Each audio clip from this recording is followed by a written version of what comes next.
What is a hero? A mythological figure, often of divine descent, endowed with great strength or ability? An illustrious warrior? No. It's a person admired for achievements and noble qualities, one who shows great courage. Welcome to the What's a Hero podcast, where we dive deep into what a hero is and what makes them that hero. I'm your host, Ken Fraunfelter, and I'm going to be introducing you to some of the world's most likely and unlikely heroes. You may have never heard of them before, and they most likely have never met you. But they all have one thing in common. They are ready to do whatever it takes to help make you better, even if it means sacrificing everything for you. Let's get into it.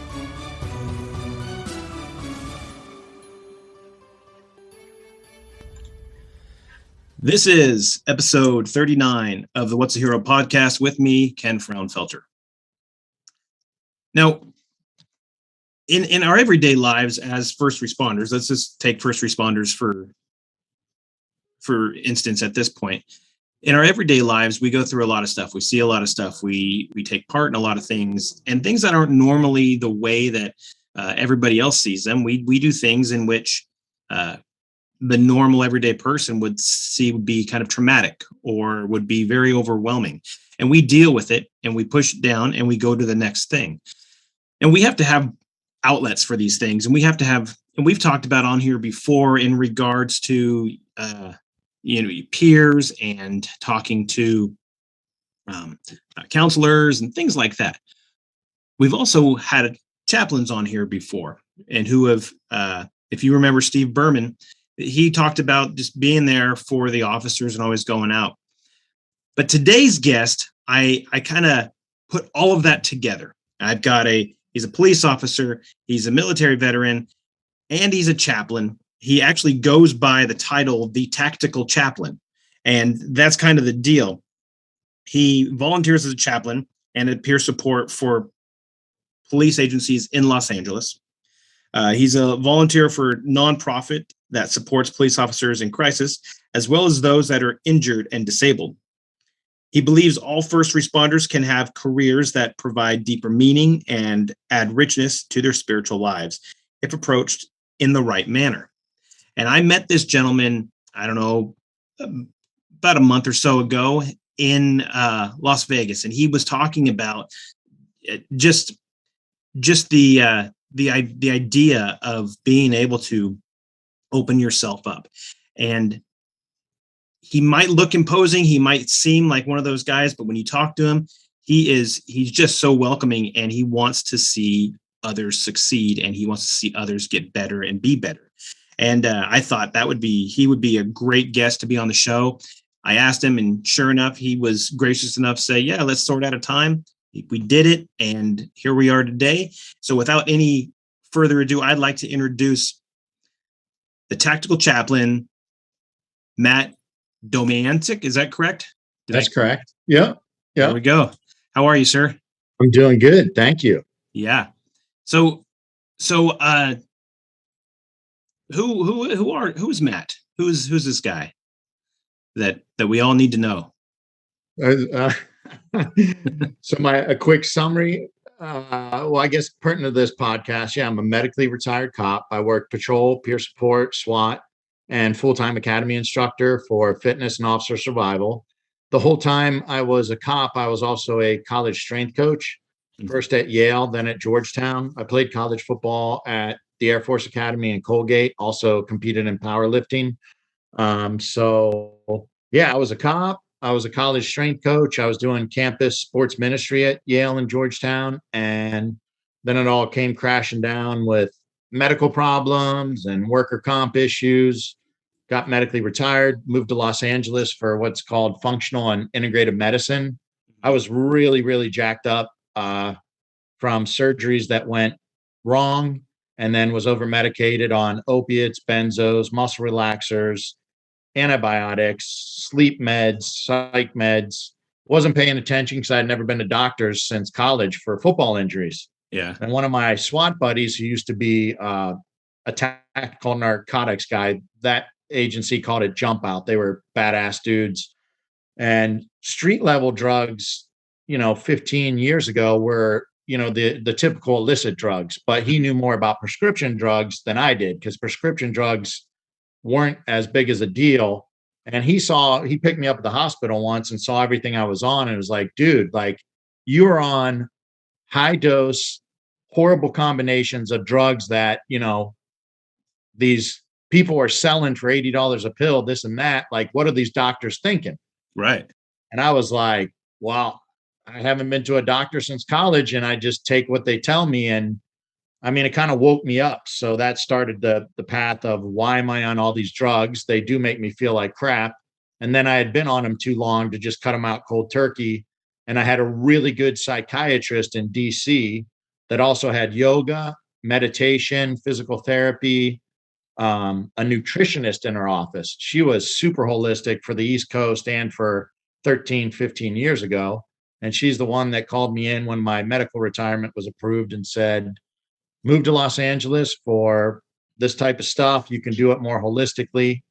And I thought she was nuts because DC is crowded, expensive, really bad traffic, and extremely political. And she's telling me to move to LA, and I'm kind of a hillbilly, grew up in Ohio and Pittsburgh.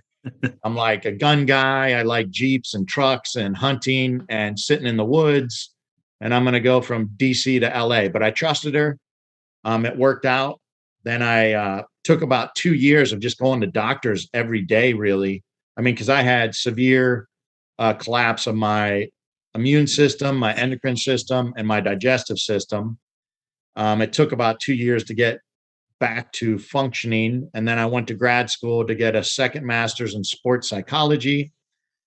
And I was planning on doing a PhD or a PsyD in clinical psychology, and then wanting to work with first responders, veterans, and athletes because these are all subcultures that don't trust mental health professionals or stigmatize them. Yeah. And I thought, hey, I'm got some military experience, police experience, all kinds of playing and coaching sports experience. Maybe I'd have at least a possibility that people may open up to me. But I finished the sports psych masters, got a new work comp caseworker who called me and told me he was basically my life coach and that I was costing them too much money and that he thought my doctors were quacks by giving me supplements, balancing my hormones, doing neurofeedback meditation, vitamin IVs. And I was going to a chiropractor for deep tissue work and then a physical therapist 3 days of work for stretching and tissue work as well, instead of being on opiates and muscle relaxers. And I said, well, and they said I was too muscular and fit in my retirement. And I was like, well, how are my doctors quacks and all of this stuff BS if I'm too healthy and productive in your eyes? But basically they said they're going to make my life hell unless I go back on opiates and drugs. And I said, no, thank you. And it's a longer, very shady and very corrupt way, but they cut off my pension and medical care for over 3 years. Yeah. So I had no income, no medical care. And I won all the appeals. I think it was 6 different cases all the way to the state Supreme Court. And I won all of them, but it's like a war of attrition. They have all the time in the world. And I'm living off of GoFundMe, sold my Jeep, sold my old 4Runner, emptied my bank account just to survive this legal nightmare. And I did not get a PhD because my life was hell again, And then eventually I got offered a full ride for a pastoral theology master's, which is why I have 3 masters instead of, kind of be logical to have a doctorate instead of 3 master's degrees. Sure. But so I don't mean to cut it off, but wow, I mean, that's so much. And you've done all this stuff, and we haven't even scratched the surface on you doing any kind of public service. It's just all this other stuff that came from that. And so, I mean, I'm talking from you being a police officer to being in the military. You're in the Air Force, I'm assuming, correct? Yeah, 2 years at the Air Force Academy, which counts. You're a veteran, but I tell people like I was not serving. Right, you're getting yelled at. College classes, playing football, powerlifting. The realest stuff I did is a boot camp. I did SEER school, survival, evasion, resistance, escape. And anybody that knows anything about the service, your freshman year is pure hell. It's kind of like boot camp plus Harvard and MIT all rolled into one. So, That's fantastic. yeah. So, but let's go back even further. And I like to start this out and figure out who everybody was starting out. So who was little Matt? Who was little Matty? What did he like Little to Matty, be? I grew up in little towns in Ohio. I was born in Beaver County, Pennsylvania, but based and lived there briefly, lived in Canada briefly, but my entire childhood, for the most part, was in little towns called Hartville and Uniontown, Ohio. Okay. And to me, it was suburbia, but looking back to most people, it'd be like, oh my God, you guys are like total rural country boys, you know? Right. And it was sports were fanatical and hunting and shooting and dirt bikes and snowmobiles and BMX bikes and building forts and just being in the woods or being on boats, hunting and fishing. Like Right. it was a dream childhood. I'm still friends with all of my neighborhood buddies. We still text on like a weekly basis, even though I left in ninth grade for, Pittsburgh or the Beaver County area. So yeah, just a really wholesome upbringing. Where you're friends with everybody in the neighborhood, you leave your doors open. Mhm. I think it was weird when I was growing up. If somebody's parents drank or smoked, or there was one divorced couple in the neighborhood, but their parents still lived together in different bedrooms to raise the kids. And that was like, oh my gosh.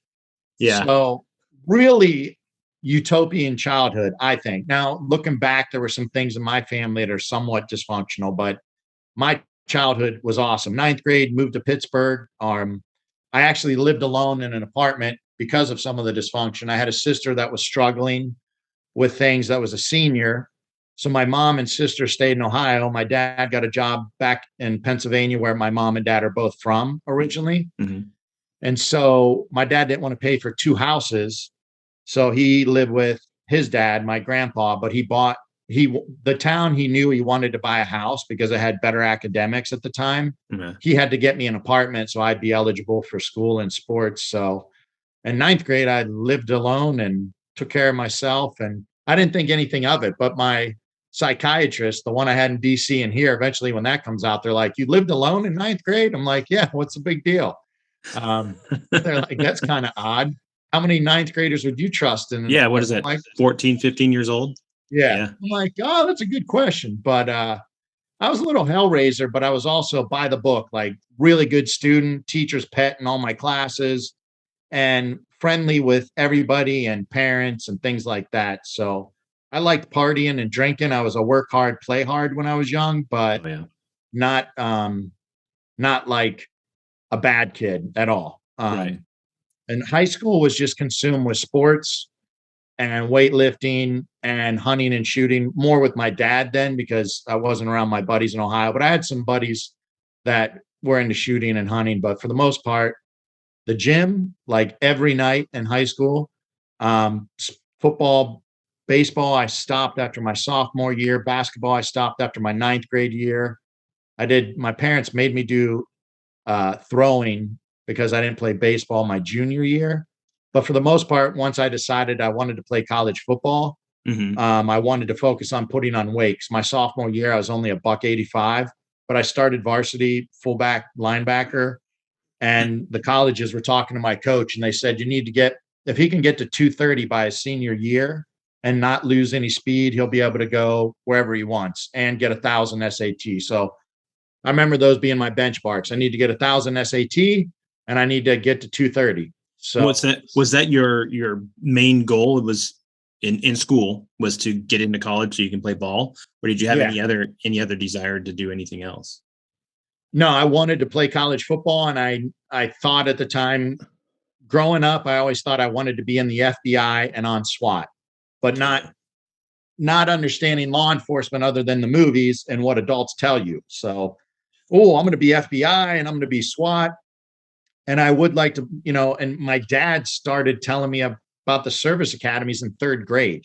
I would have had no idea what they were, but he's like, hey, you can play Division I football, get an amazing education, and serve your country. So I think my mom found during my high school graduation party, I think it was third grade or sixth grade. They said, what are you going to be doing at 21? And I was like, I'm going to be flying jets and playing football at the Air Force Academy. So my dad planted those seeds like really, really young, Yeah. but that gave me direction and goals. And yeah, so that was my focus in high school. Let's get to college, play football, serve in the military, get out, then be in the FBI. There you go. Just that simple. Yeah. Yeah. Yeah. I remember my mom, well, I would tell my mom and my stepdad, yeah, I want to fly jets because, Top Gun, obviously. And then you get into other stuff where you're, I don't know, I, played with G.I. Joe was when I was a little kid and stuff like that. Mhm. So, I was like, I just want to fly jets. And I remember my mom telling me, you got to be really good at math to fly jets. You got to be able to do calculations pretty quick. I said, oh, okay. Well, I guess I'm not flying jets then. As opposed to, I guess I got to get better at math. It was so fleeting for me. And I want to kick myself for having that mindset. But, it is what it is, I guess. So Mhm. I never got to fly jets. So, And neither did I. yeah. So you get out of school and you go to college. And what college did you go right to? Were you talking to a recruiter to get into the Air Force Academy, or what were you No, doing? so you get lucky. I mean, I'll be honest, like with just grades alone, I had appointments to West Point, Annapolis, Air Force Academy, and Coast Guard Academy. And I was accepted at Penn, Cornell, Columbia, Harvard. And if it were grades alone, I would have not been getting into those schools. I doubt it. So No. if you're really good at football and your grades are to a certain level, they can get you in, and you need congressional appointments. And I got them. But I remember somebody called me from one of the academies and said, hey, I'm Captain so-and-so. I'm your liaison, but you're an athletic appointment, so you don't even need me.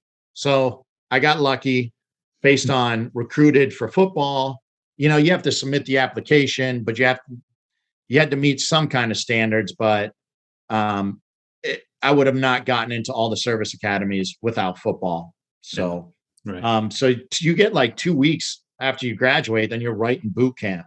Everybody else is writing me letters. They're having that summer, they're partying, and Right. you Right. get your head shaved and right into boot camp. And what happened was I broke my eardrum boxing. I still have tinnitus from it. Mm. And I didn't think I'd be pilot qualified. Hmm. And you got to give 5 years. And I didn't want to be in the Air Force if I wasn't going to fly. And then I thought about, hey, let's transfer to West Point. And I called the coach on the down low because, like, maybe SF, Rangers. And they said, yeah, you can. Yeah, we'd love to. Yeah, I had good enough grades at Air Force that I could transfer. And then somebody I confided in my squad said, hey, Matt, if you leave Air Force and go to West Point, like, you got to start over. Like, you're going to go to boot camp and start back at the freshman year. And once I confirmed that, I said, oh, hell no. Am I going from finishing your sophomore year at Air Force to back to boot camp and another freshman year where you're the dirt bag? Right. So my dad's a really academic emphasis guy. And in football, if you drop down a level 1A to 1AA, you don't have to sit out. Mm. So he said, well, Harvard, Cornell, and Colgate, those are three, in Columbia, and Penn recruited you out of high school. And for whatever reason, I got permission, and I did finally tell my commander at Air Force, and I got free trips, like recruiting trips to Harvard, Cornell, and Colgate. And I didn't like at Cornell. I remember they showed me a bridge and they said people jump off that when they get stressed. And they said, if you got to get to the library early because people are so competitive about grad school, they rip pages out of books. I'm like, this sounds way too uptight.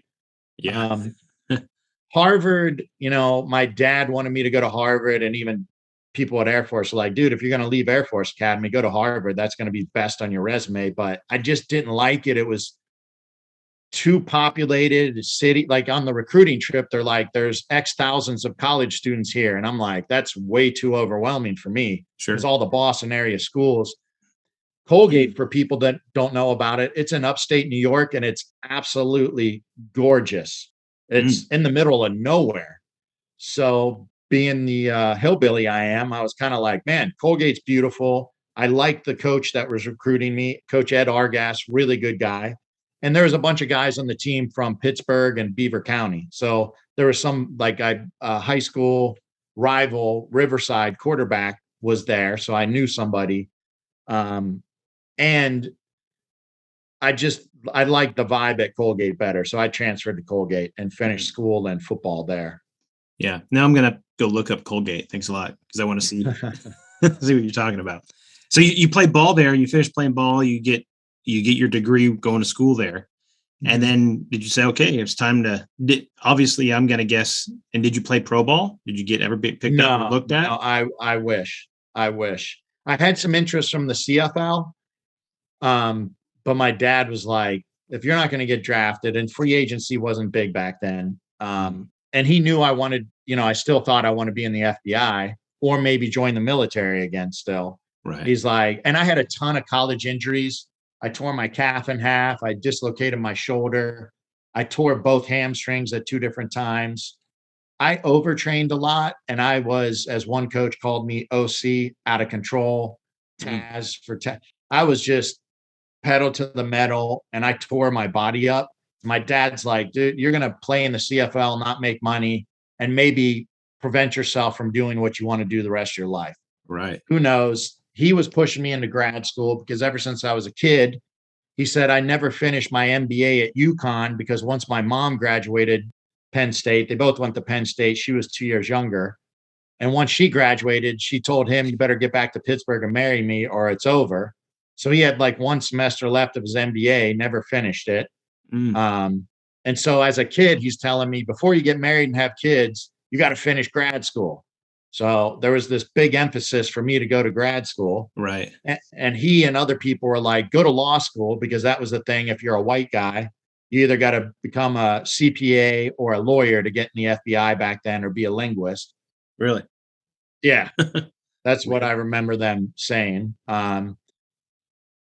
And I met a retired federal agent lawyer at Colgate who was just old guy that was retired taking classes for fun. And he was in a Shakespeare class with me. And he's like, if you don't want to be a lawyer, don't go to law school just to get in the FBI. He said, the next big thing is forensic science. And this is in the 90s. Okay. And I had never heard of forensic science. So long story short, I applied to University of New Haven, where Dr. Henry Lee was, or is still. O.J. Simpson trial, John Benet Ramsey. Oh, okay. A lot of people know who Dr. Henry Lee is. So I applied to go to grad school there for forensic science. And that was what I did next, basically. Very cool. So you get into there, and did you get your degree there in forensic science? Yeah. So I have a master's in forensic science from University of New Haven. And so then you said, okay, let's try the FBI. Did you try it? Well, so while I was in grad school, there was cops in the class and at least one Fed. And I remember the Fed was like Secret Service dude who I coached at Yale while I was in grad school too. So I ended up being a strength coach at Yale, going to grad school, and a TA at the grad school. And I would see this Fed in town, flashing his badge in the bars. And in class, he was like Mr. Cool Guy with the professors. Right. And I was kind of like, I don't know. And you had to do an internship in between the 2 years of grad school. And a lot of people do crime labs. But I knew if you're not, a cop or on this forensics team, you're not going to really do anything important. So, and I didn't have any interest in that. I was doing this degree just as a way to help get into a federal agency. So I thought. Right. So long story short, I ended up on a mountaintop in West Virginia at a place called Storm Mountain Training Center, former DC SWAT, former SF. And he never talked about it, but everybody said he was Delta. But he believed if you're in special ops, you shouldn't talk about it. Really good guy, Rod Bryan, who I was supposed to go to Blackwater Lodge, Bill Massiangelo. That was a big one run by the Navy SEALs. But I just said, hey, to both of those places, if I do an internship and put in the hours, can you guys sign off that I did these hours on firearms research or whatever? I'll write papers or whatever's needed. And Storm Mountain didn't respond about signing the papers, but they said you can stop by. So on the way to Blackwater Lodge, I stop in West Virginia. There's a 5-day air assault course for rappelling and fast rope. And this guy, Rod Ryan, was like, oh, college boy, I didn't think you were going to show up. Well, get your gear. And I was like, I don't have gear to jump off a tower or whatever. Right. He's like, well, you're not just going to watch. So he gave me all this gear and a drop down holster. And for 5 days, we're fast roping and rappelling. And I was like, this is the best thing since college football. Uh-huh. And I talked to his boys. He had 2 teenage boys who love sports. So on the breaks, I talked to them. They knew I was going to Blackwater. And at the end of the course, he said, "Hey, I heard you're going to Blackwater Lodge. Do you want to hold a clipboard for squids or stay here and train like a man?" I'm like, this is in the middle of nowhere on a mountain. I'm like, I'll have to find a place to live because Blackwater had bunk houses or whatever. He's like, there's a bedroom underneath the gun store. You can eat meals with my family. Whatever course is going on, you're going to go through it. You're not going to watch. So sniper, assault rifle, or carbine. They had classes for people going to the Middle East called high risk HRP. What was that? High risk patrol. There's a lot of like bailing out of cars and simunition fighting, combat pistol shooting. And so I stayed there. And for 3 months, it was SWAT guys, federal agents, a lot of military. Hey, this week is carbine. This week is shotgun. Next week, sniper. And I ran through courses over and over, like 3-day combat handgun. And there were some feds. I got really good at shooting, running and gunning. I grew up shooting one eye closed, breathe, take your time. My dad's a reloader. Right. You know, can only take one shot at a groundhog. You can't rip off. Even if I had an AR-15, I was only allowed one shot. But here, this is running and gunning, all shooting steel, shooting moving targets. And the feds that came through were, again, like not my vibe. It was the enlisted special operations guys, the metropolitan area SWAT team guys that I vibed and resonated with. And so long story short, after grad school, I decided I didn't think I wanted to be a Fed because I was super religious and spiritual. And that's a whole other long story. But I was like, I don't feel like I should go into a federal agent if I don't really know that's what I want. Right. And so I got a job as a carpenter, framing houses with criminals, basically, because they'd be, every time a cop car drove by, they thought somebody was coming to serve a warrant. And I did that for a couple months. And one of my Colgate football teammates was like, "Hey, Matt, I know you want to be like Jesus, but this is pushing it too far. Like, you got a master's degree and a Colgate degree and you're framing houses. Like, come work at my financial firm," the financial firm he was at. Right. "And just make some money until you figure out what you really want to do." And so for 6 months, I was in Greenwich, Connecticut doing financial stuff. And I discerned at that time, you know what? I want to be a police officer. That's where my heart was after meeting all those people on that internship. Right. And I also thought someday if I want to be full-time ministry, which at the time I was thinking about being a priest, seeing I'm cradle Catholic, but things have changed since then as far as my version of what it means to give your life to God. You don't have to be a priest, to serve God. Sure. Yeah. Or I thought I might want to be a psychologist. And I thought, what better way to do ministry than a police officer in the streets? Because you're going to see everything. Right. And I already had friends that were in grad school for psych, but they're reading about it in a book. So let me go learn about addictions, abuse, violence for real. And everybody's having a bad day when you meet a cop. So it's an opportunity to love on and respect criminals and victims. And you want to learn about psychology, well, be a rat in the lab, in the trench aim. It went back to 3. I'd have all of these. I'm going to have to pause you for just a second. Hang on a second, Matt. Hang on a second. My audio started going wonky on me. So go back to being a rat in the lab. We'll start there. Okay, go ahead. So I figured, you know what? Let me learn about psychology and spirituality and have an opportunity to love on people. I'll just be a lab rat, like let's go in the trenches of the most intense experiences of humanity other than, what our combat veterans experience. But police officers and firefighters see it all day in, day out. So I thought it was a great way to serve God doing ministry and a great way to prepare myself for future studies, either in psychology or theology. Right. And then a bunch of people. So my family included, everybody's like, what a waste of an education. And even the people at the financial firm. And then even during my police interviews, I had panel interviews say, "You're too smart to be a cop. Why do you want to do this?" And my answer is like, "So you want done people to carry guns and drive fast? Like, this is ridiculous." Right. Right.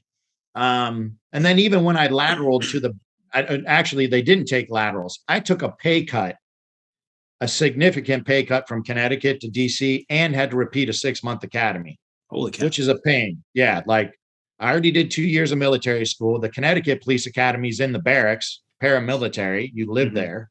Now I got to do it again. And you're supposed to get a pay step for being a veteran, for being a full-time cop. If you have a bachelor's degree, if you have a master's degree, and if you have any training certificates. And from Storm Mountain Training, I was a firearms instructor, sniper qualified, XYZ, Right. and a full-time cop and a veteran with a master's. And I remember the lieutenant and captain in hiring for that large agency said, you're probably using us to go federal. So we're not going to give you those steps and pay. And if you really want it, you're going to take a pay cut. I'm like, I'm already a cop. But it was an agency, a really good agency at the time. It's kind of flip-flop now. And things have changed. But Sure. so yeah, I took a big pay cut, repeated an academy. And to be honest, I was super happy. Loved that agency. That's cool. So, that's cool. You know, that's kind of frustrating that they and I'm assuming you told them. I thought about doing FBI, but I didn't want to do FBI, and I thought about going Fed, but I chose to go municipal, yeah. police, and that yet they still went for that idea that it's, oh, you're just using us. And I don't know if that's, I'm not an HR whiz or anything like that. Now my wife she could answer these questions. She's pretty smart this way. However, it's one of those things where, just for them to say, oh, we're not going to do that. That's so hinky. That's so. And it hurt then. And now that actually hurts my retirement, right? Because I'm steps lower than I would have been. So my pension, which is not that good, man, these California cops get paid way more than I did on the East Coast, at least in DC. Yeah. So that affects my medical pension too. It's everywhere from what I understand is the West Coast pays way better as far as police officers than East Coast does. I've talked to guys from East Coast, whether it's, New Hampshire, New York, or whatever, and they talk about, oh, I make this much. And you're like, how do you support yourself? How do you live? Because it's not cheap to live over there. Definitely not New York. Definitely not DC area. The DC area was just as expensive as where I'm in LA. Yeah. But people in the DC area could live an hour and a half from work. And it's funny. Yeah. You pull into these parking lots here, there's lifted like a brand new truck lifted on 40s or Teslas or Porsches or Maseratis or, decked out Dodge Challenger, like top of the line SRT model. And those are their fun cars. So, right. Yeah. And it is kind of weird. I have a family that lives on the East Coast. I grew up down in California, like you're talking about. And so it's just crazy that there's such a discrepancy and you don't even think about it. But so going back, you were a police officer in Connecticut for 2 years. Yeah. And then you did that. And then you went over to DC. Was there something about DC that you wanted? Was it just you said, hey, it's time for a change or what? So Connecticut, they already charged a cop for murder 20 years ago, more than 20 years ago in my grad school class for a legit shooting that I think he was cleared by state police and FBI, but they somehow still charge him with murder and drug him through the mud. And then there was like an instance in the one city I worked for 2 cities, where prior to me getting there, somebody was running drugs and guns and tried to run a cop over and got shot. But because it was white on black, they had a march every year and said it was racist, even though the cop did get hit by the car. Like it was no question, like good shooting. And my first department during the day, you couldn't wear frisk gloves because it looked too intimidating, the chief thought. And if you cleared leather, you had to do a report. The morale was so bad at that department because everything was don't do this, don't do that. And I was going hands-on with people, which, hey, I loved fighting back then as a young man. And I was into MMA and did a lot of training with Tony Blauer. But when you get in a fight and then you stand up and people from other agencies have their guns out and they're saying, what in the F are you doing? Like based on this call, this was guns out. I realized as much as I was, trained by Storm Mountain, trained by Tony Blauer, I'm getting programmed by my department, don't do this, don't do that. And I'm hesitating to use appropriate force because I don't want to get in trouble because my supervisor doesn't want to do the paper. I mean, things that are going on now were going on 20 years ago in Connecticut. It was anti-cop, politically correct, don't do this, don't do that. And I realized there's an officer safety issue. I switched to a busier department, but then there was, I mean, to be honest, there were people that were doing things they shouldn't have done. It was too loose. So it's fun at first, but then it's like, wait a second. And after I left, actually, they got in trouble by the DOJ for violating minority civil rights. They actually got in trouble. I mean, it was crazy. Wow. Like somebody sent me a video where they were harassing some Hispanic store owners. And then a priest was filming them on a flip phone. And apparently the cops tackled the priest and the phone got broken, I think was the story. The phone got broken. So they didn't have the video that the priest took of the cops harassing somebody. And then the news channel asked the mayor, what are you going to do to support Hispanics in your community? And he told the news that he was going to go home and have tacos. Oh my gosh. That was the mayor. Wildly inappropriate. Yes. So, and there were other stories that were like, dude, like this is not my 25 year thing. And also, I don't think there was one full-time SWAT team in the whole state of Connecticut. Mm-hmm. And no knock against any cop, a lot of great cops there. The training at that academy was 20 years behind what I already got at Storm Mountain or Tony Blauer. Wow. And what I got in DC. The training was atrocious, like still shooting Weaver. The driver training, we had like a 1980 LTD with some ex-race car driver smoking a cigarette that had a brake on his side. And you just drive around the parking lot and he'd be locking up the brakes on you. And I mean, it was garbage training. So when you see cops on video, like pig pile in a car, crossfire situations, you may not know just how bad their training was or just complete lack of training, depending on where you are. So right.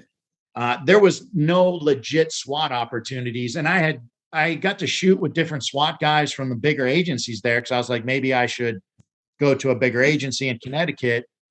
But their stuff was just not high speed. Right. So I knew remember, somebody. Go ahead. No, I was just going to say, I remember I used to work for a department years ago, and they would, the chief actually told like one of the senior guys when we get a new guy come in, just take him over to the range and have him shoot a couple rounds into the bank and we'll get him qualled.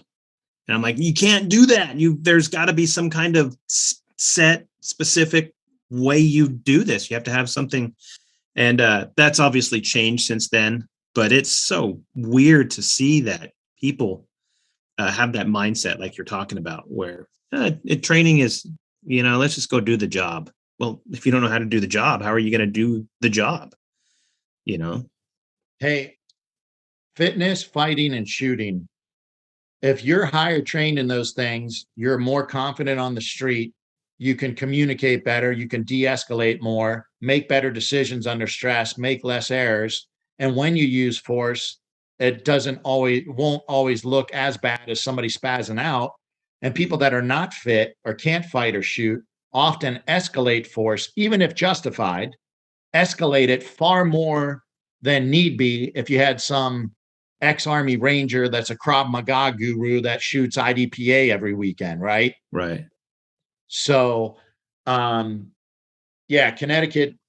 great cops, a lot of cops I love there. They get paid well. They have unions, so they don't have as many work comp problems like I did where I was and I hear about out here, but not many opportunities. I wanted better opportunities. And somebody I played college ball with, which was weird for people from Colgate to be cops, right? And he had been a cop in New Jersey.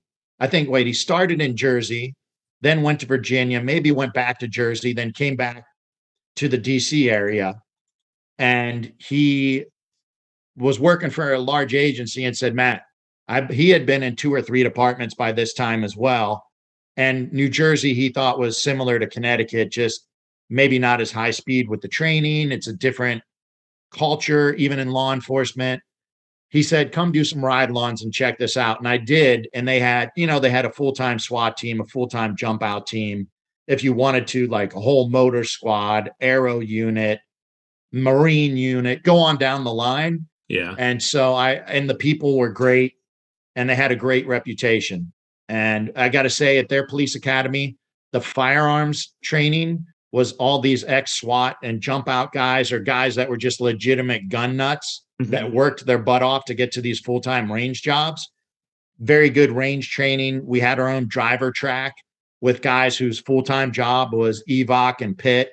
And you got brand new cars back then. You're in the academy with brand new cars, tearing them up. I mean, balls out, having fun, great training. So I can't complain about the training. I will just say the one thing I didn't like about that academy, it wasn't residential. I was not going to do another residential academy. Like, the mental games get old. You did military school, you did a residential academy. It was a commuter academy, thank God, but it wasn't tough enough as far as, I think there's a lot of people we should weed out of law enforcement. And that the Connecticut Academy, as bad as the training was tactically, if you failed something, you're fired. And there was, every month was a PT test, the old Cooper test, but still, if you failed the test, you're done. You don't pass the 1.5 mile run in the set time, you're fired. Wow. And I think that's good. There should be that kind of pressure and higher standards. So, there was third attempts. If you failed a written test, you got tutoring, got to try it again, tutoring, try it. Nah, I'm all for, if you fail a test, bounce, Yeah. And I think there should be very high fitness standards. And if you don't pass them, bounce. Maybe if you have an injury, some leeway to recover from an injury, but even the fighting, I think our full contact fighting there was, you had a lacrosse helmet, a red man chest protector, and like pillows for gloves. And there was no head shots, only body shots. So you got really fluffy gloves, and they got a red man chest protector. And I think it might have been 1 minute within a marked off area. And that day, or maybe it wasn't when I did it, when I became an instructor, that day, half the recruits get sick or have an injury. Like, no. So they get a free pass, and the athletic trainer coddled them and let them get out of it. But you need to know what it's like to get punched in the face in the academy before you hit the streets. So I think there should be, even though people are going to get hurt, that's reality of life. People get hurt training for sports. We don't not practice football, or do flag football the whole season, except for Saturday or Friday night, whether it's high school or college. You got to practice with pads and full contact, and law enforcement needs to do that. So the driving, the shooting, and even the scenarios there were very good. And I think academically it was good stuff, but it was not hard enough physical fitness wise, or some of the fighting stuff. There's never enough. I don't know any academy that probably has enough defensive tactics where you're actually going to learn it, and probably get enough scenarios where you really can operate under stress. There's just not enough time. Right. Because the scenarios, they'll break them down, and then you met the minimum. We want to not hurt anybody. Nobody needs to go to the hospital, whatever. And then we'll stop and talk about it. And then you're like, well, we were just getting into it. And that guy said he could go a little longer. And, yes, there is that level of, you go 80%, you go 60%. So you don't hurt the other person, because yes, we do have jobs. We do have to go to work. And you break your hand punching a guy, now you're there. However, I still think there's something to be said about getting in there and going until you can't go because you're exhausted, or you got punched in the face and your mindset is now, I want to just stop, but you can't. And because when you're on the street, you can't stop. If there's something going on, there's not a point where you're like, okay, quit for a second. We got to talk about this. And I think we coddle that too much. Like you said, I think one of the guys at work recently, he's been kind of going on this kick that we do that just way too much, where we're not looking for, we're trying to be too nice. We're trying to be, and yeah, we have to be nice. Yeah, absolutely. And don't get me wrong, but I think we still have to be a little more assertive. We got to have some aggression a little bit, just so we can get into this stuff. And because when we're on those scenes, when we're at a scene of whatever, domestic or on a crash scene or whatever, we're in charge. That's ours, and you have to own it. And if you can't control that scene, either by words or deeds, then you're ineffective in that position, and you're not going to get the investigation or the information that you need to get. So no, I agree with that. I agree with that. Now, I don't know if I totally agree with you don't get your mile run, you get fired. I guess that's kind of that's hard. That's harsh. But that also gives incentive for somebody to, okay, if I know that's where the line is, then I need to work up to the line. And because that's where we're going to work. That's where humans are going to go. We're going to go to what's accepted, and what's the line that I have to go to. I'll do just that. I'm not going to do any more than I need. Absolutely. Now, some people will. So it's just kind of funny. You go down that line, but so you're there, you're working in Connecticut, and you say, I'm tired of this. I'm going to go to DC because of all the politics and all the other garbage that's going on there. Yeah. And so DC says you're too smart for us, but we're going to take you anyways. Yeah. You're just not going to pay as much. You're not going to get the pay steps you deserve. So, yeah, but it worked out. Like I said, I got director's award. I think that's what it's called, like top Academy graduate.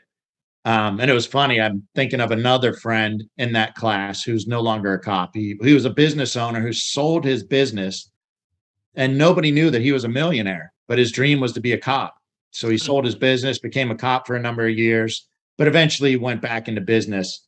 But he was sitting next to me during graduation when they announced the top 5 graduates, and they end with the director's award for the highest GPA academically. And I think they add in your shooting and your driving scores. And they announced me, and he started laughing. He said, "You were asleep the whole time. What the hell?" But because they did all our grades by our Social Security back then, so nobody knew, when they posted grades, scores, right. So, and I didn't need to tell anybody how well I was doing. But what that did was you get your station pick. Everybody else makes a dream sheet, but it's like you may not get the station you want based on what the needs are.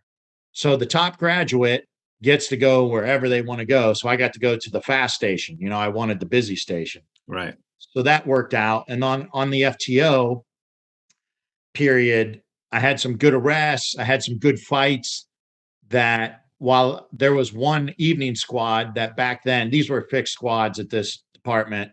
The lieutenant was, Marine, longtime undercover narc, had done jump out. His whole life was just being a cop. Yeah. This was a Clint Eastwood dinosaur, badass, knew his stuff in and out, and lived for the job.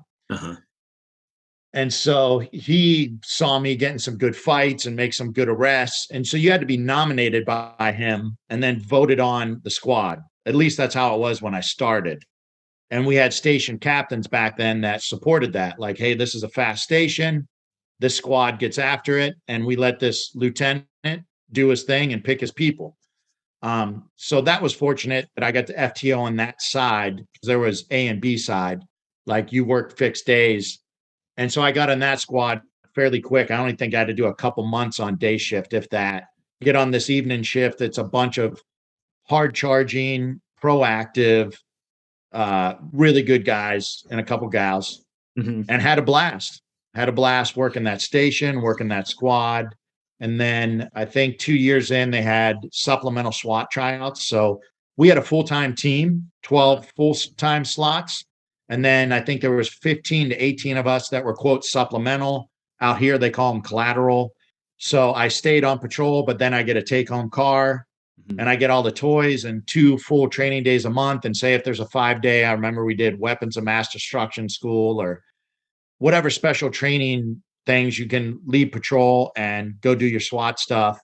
And depending on your boss, which I had a boss that was pro specialty unit, some bosses may not like SWAT. Mine did. So he let me go play with SWAT whenever they asked for supplemental guys. So that was great. But I think I only got a year or a little over a year active on SWAT before I got my injury. And then the surgeries went bad. And then I was full-time peer support, which was a great experience too. Very unfortunate. We had 2 officers murdered in a police station parking lot. And that's a whole other tragic story. But they had, to save money, they had gotten rid of the department psychologist.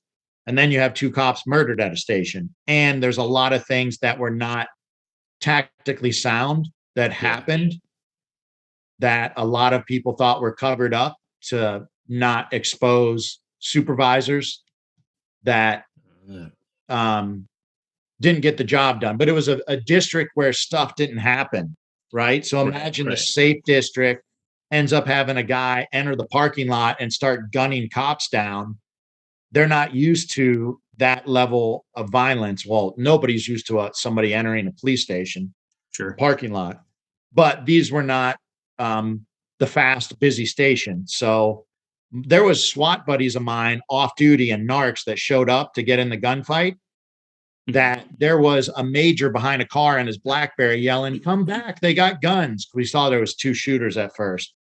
But everybody's holding a perimeter while cops are bleeding out in the parking lot and asking for help on the radio. And apparently supervisors told other people to stay inside. But instead of go out there and meet the threat and fight the threat and stop the horror from occurring. Yeah. And there's some other rumors that I won't say just in case people from that agency listen, but there's some other things that happened that just were not good. But so I got pulled full-time for peer support for a number of months to reevaluate, hire a full-time psychologist and a number of contract psychologists to do the debriefs for all this. And also reorganize the peer support team and try to improve it. Although I think it was a very good peer support team to begin with. Although most peer support teams are, and that one too was primarily reactive, not proactive. I think that's a whole other topic, but peer support teams should be proactive and teaching wellness and resiliency as well, not just critical incident and we come and ask if you're okay. Right. They should be teaching about stress management, quality of sleep, substance issues. There should be more defensive tactics training, more fitness, more nutrition, and scenario training that I think should be rolled into a wellness and peer support unit. Because that stuff, the higher trained you are, is going to prevent mental, emotional, and spiritual issues. Sure. I agree 100%. I think there's that whole thing where like, okay, hey, somebody's having a bad day. Let's go ahead and reach out to them. Cool. How about we reach out to them before they're having a bad day? Let's make sure people know. Let's get to the gym to get strong mentally. And so you can actually work with yourself and you know what to do and you start seeing the signs. So if you start seeing something, you can help yourself before you get to that point. And I think we miss that a lot. Oh, we do. And then you also stigmatize it because if you're talking to peer support in a reactive only department, well, it's like, then I'm diming myself out that I have PTSD or I'm an alcoholic or because that's what peer support's for. People that are suicidal or addicted or have PTSD when no, like we're all going to see things that we're going to have to learn tools to process the trauma and the adversity and the misery we see as a cop. And you can use that for, quote, post-traumatic growth or your emotional and spiritual weightlifting. But some people don't have the tools. Some people don't have the tools to understand self-regulation and stress management and the importance of sleep. If you're training all this other wellness and resiliency stuff, you destigmatize what the wellness and peer support team's for. And I will say, as bad as it is in Seattle, they have or had, things are so crazy now and they're short staffed. They had a wellness peer support team that was proactive in doing things like extra fitness, nutrition, stress management. And I think they had a lieutenant, 2 sergeants, and 3 or 4 full-time officers devoted to wellness and peer support full-time, not a collateral duty. And I think that's something every agency should have, but we're all short-staffed and underfunded right now. So who's going to care about that? Right. Yeah. We got arrests to make and we've got, citizens to go out and serve. And at some point that falls on volunteers to come in and be like, okay, hey, we're going to help out. So that's where we get a lot of our chaplains and stuff like that to come in and try to do that. But they're working, there's only so much that some of the guys are going to want to give information on or whatever. So it's kind of a weird thing. It's a needed thing, but it's not needed right now sort of idea is kind of is the way I see that it's looked at. And I'm not saying that I don't think it's needed right now. What I'm saying is a lot of times administrations and whatever departments, they know that they need this, but they don't see the need to actually implement it at the time. We'll get to it when we get to it, when we need to do it. And that's the way that it kind of, that's the idea that I kind of see departments or people having with it. It's like that check engine. Now I know that I'm going to need to fix my car at some point, but I'm not going to do any preventative maintenance on it. I'm going to wait till the light comes on or until it starts breaking down at the stoplight or something like that. And but if you'd done maintenance beforehand, you wouldn't have to worry about that. And that's an analogy I use when talking about how cops don't take care of themselves. Now, look at a cop or a fireman's car or truck. Mm-hmm. They are not driving until the brakes are squeaking or the steel belts are showing on the tires. They're doing the tune-ups. But when it comes to self-care for most cops, the check engine light comes on and they take a piece of black electrical tape, put it over the check engine light, then mash the gas pedal down. Like, Right. That's what cops do. Self-care is not selfish. We need to prioritize self-care and growth, things that you're doing to grow as a person so you can serve better. Because if your well goes dry, brother, you can't give somebody else a drink of water. True. And it's like it's a badge of honor. As a cop, I remember the guy that works all the overtime, that's never around his family, that never hits the gym, that's eating McDonald's, drinking a pot of coffee a day or 6 Red Bull a day. Somehow we laugh and say, that guy's, man, what a badass. He's just grinding. But he's the cop that dies at 55. Right. And he had 2 divorces and his kids hate his guts. And he probably wasn't the most effective communicator on the job with the citizens either. So like, why don't we look at the guy that does meditate or do yoga or does CrossFit, bodybuilding, powerlifting, triathlons, Krav, jiu-jitsu, Sambo, MMA, whatever. May even play in a band or do artwork or woodworking, like balance and hobbies and self-care and doing things for growth and being part of a faith community or destigmatizing the guys that go to therapy or having blind billing where you tell people you got 10 visits a year, you should use them. They're not taking notes and the department never knows who uses them. Like, go get stuff off your chest when you have a call that rattles your cage, whether it's a dead kid or a suicide or whatever. There's different things that trigger different people, and there's no shame in going and getting those things off your chest. Right. No, and I agree with that. I had a guest on, Michael Segru, several episodes ago, and he was talking about, we got to talking about like a critical incident debrief. And as we're going through that, he was talking about, those are great. However, a lot of times the guys won't open up. You get officers or whomever, and they just won't open up. They'll sit there and they'll listen to the whole thing, and they're over there dealing with their thing, but maybe they won't open up. And so that's where you have to have, you look at that, and I always think about that. And you're right. They maybe don't want to open up to the group or whatever. And maybe they don't even want to open up to just a counselor or, the psychiatrist or whatever the case is. But if there's people that have a relationship with them that they know, they're going to open up to those people. Absolutely. So this is peer support. A lot of the mental health professionals and chaplains, they train you in the Mitchell model debrief. I've been through it like 4 times now, from my peer support days to chaplain training to the nonprofits I volunteered for. And it's all reactive. And all it takes is if you're not on a tight unit, you may not trust the mental health professional that's there unless you have a relationship. And is this person going to flag me for fit for duty and put me on the rubber gun squad? Right. If I say something during the debrief, or is one of my partners going to think I can't hack it and not trust me tomorrow on the street when we have our next shift? Yeah. So the debrief has never worked effectively in my experience as a cop doing peer support. It's the one-on-one where the relationships are established with credible, legitimate peer support members. Yeah. Because there's some stereotypical peer support members that are not the respected street cops. You need the guys and gals that work the fast stations, that have cleared leather a time or two and seen the bad stuff, that share their stories, and then also are showing up to these calls where people know them, that they may open up, not there, but maybe off duty or text them or something else. And if you're a mental health professional or a chaplain, my belief is you need to be riding along and doing station visits observing training, participating in training if the agency allows you, and developing relationships so you are known and you're not. I've been called out for different crisis situations, and the peer support chaplain and psychologist aren't from that station or jurisdiction. Hey, we'll all help. Well, nobody knows you. And if Right. something really bad just happened, I'm not talking to a chaplain or a peer support member or a psychologist that I have no clue who they are. I'm not Right. opening up. Right. I always So, found that kind of weird. I always thought, you would go to, let's say you go to a death notification or something, you got to tell next of kin or something like that. And you go there and the people are just beside themselves. They don't know what to think. Their mind's all over. They've just been given the worst news of their life.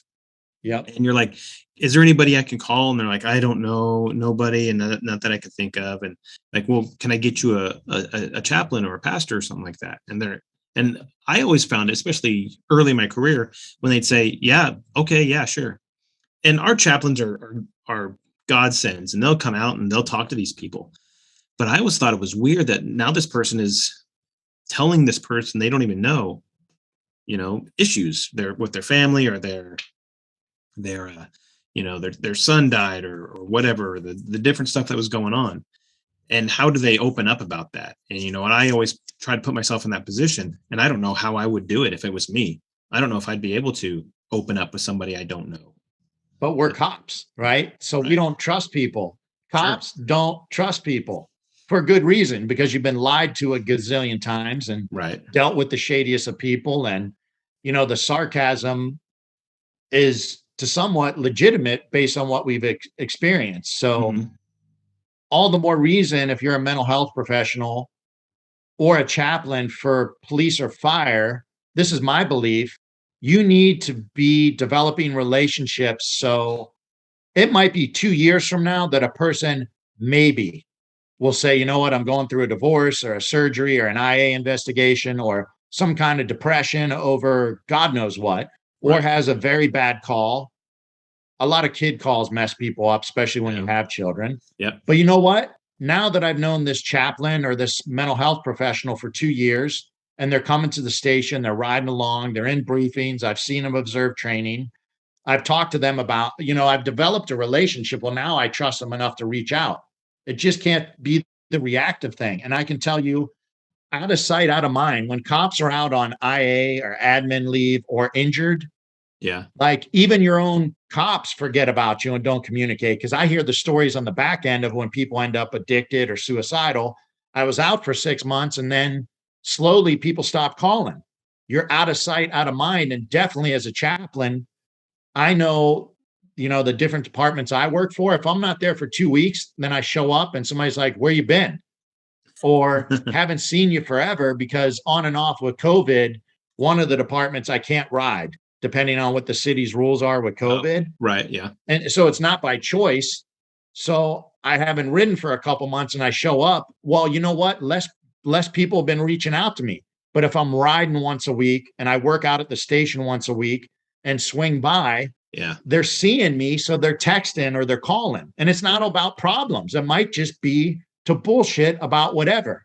And if they won't talk to you about the little things in their life, they're not going to most likely talk to you about the deep, dark things when they come. Right. So you need to develop those relationships. Yeah, because there's that other side. There's a lack of trust. But even the people that as cops, you don't want to be seen weak, or as a first responder in general.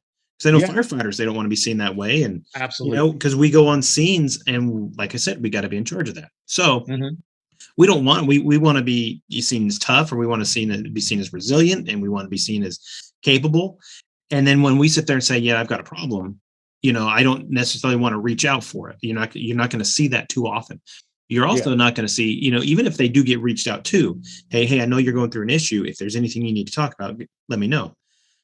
Cool. I have no idea how to verbalize that. I have no idea how to, I don't know what to say. Yes, I know you're reaching out to me, but I don't know where to start. I don't know where to start this. I don't know how to, I don't know what to say. And that's where the frustrating thing is, especially for people who are on that service end, those guys that are reaching out. Yeah, they want to help, but the other person has no idea. So sometimes it might just be beneficial just to say, hey, what are you doing tonight? I'm sitting home watching, reruns of, I don't know, whatever show. And Mhm. they say, hey, let's go get a beer. Let's go out and do something. And I know it's an hour out of your time, or hey, let's go even if it's just, let's go get a burger or something like that. Go chit You chat. could save somebody's life by doing that. Yeah. You never know, but to sit there and say, hey, if you need anything, I know there's still that's a good thing. Sometimes people just don't know what to say. If they're going through a struggle sometime, they just don't know what to say. I think, and I feel guilty because I know I do this sometimes, is I just check in with people with text, and I know other peer support people do that too. Hey, are you good? Do you need anything? And it's so easy over text Yeah. or even a phone call to be like, no, I'm good, man. How are you? Great. And then small talk. But if you can go get a cup of coffee with them or go get a meal or go for a walk, Yeah. you might bullshit for 45 minutes about the gym or red dot on your guns or supplements or whether you're going to do paleo or carnivore. And then an hour in, something sneaks out about what's really hurting them. Yeah. So I know, even I feel bad, even as a chaplain, that um, I wish I could spend more time than I do at the stations and riding along, but also just meeting with officers off duty, the ones I know that got stuff going on. Yeah. Um, because it's just too easy with a quick phone call and definitely a text to say, no, I'm good. And then you hear the stories of the retirees that commit suicide, and it's like, that was the last person I thought would do it. Yeah. Right. They were so full of life, and they were Yeah. this, they were positive or whatever. So happy with all their Facebook posts. And now all of a sudden you hear that they'd done that, and that came Yeah. out of left And, field. and I feel bad that I even jumped to the suicide thing, because here's the reality too. Sometimes we do what my mentor and colleague, Dr. John Becknell, calls trauma drama. Mhm. A lot of the peer support mental health chaplain world is all about PTSD, suicide addiction, PTSD, suicide addiction. And those are real problems in our profession that we need to address.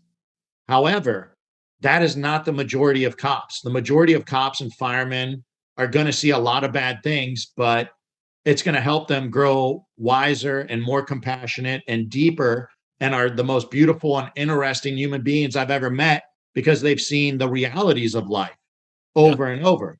And what they just need is some tools to process that stuff sometimes, so it does turn into learning lessons and appreciation for life and gratitude versus breakdown.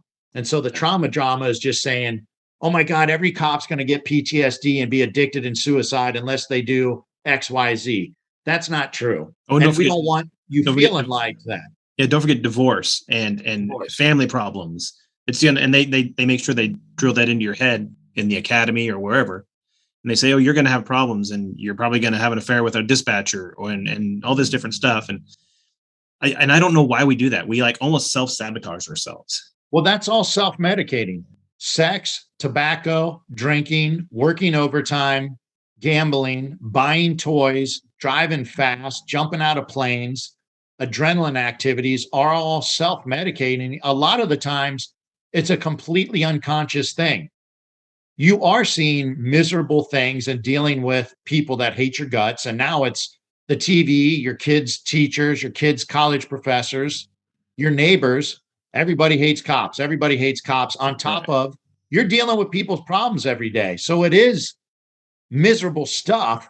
And so, and also, if you have any childhood or previous life trauma, it's getting, those wounds are getting unconsciously scratched if you haven't dealt with that stuff. Sure. And so unconsciously, we self medicate through drugs, alcohol, tobacco, sex with people that we shouldn't have sex with, and working a ton of overtime and staying productive so we don't have to deal with our thoughts and our feelings, our unwanted and uncomfortable thoughts and feelings. Right. Right. Right. So, mental health professionals, chaplains, and peer support should proactively be teaching people, how do you become more aware of your thoughts and your feelings and differentiate between the two, Mhm. and then lean in and address them and deal with them instead of self medicating and running and distracting and numbing yourself from unwanted or uncomfortable thoughts and feelings.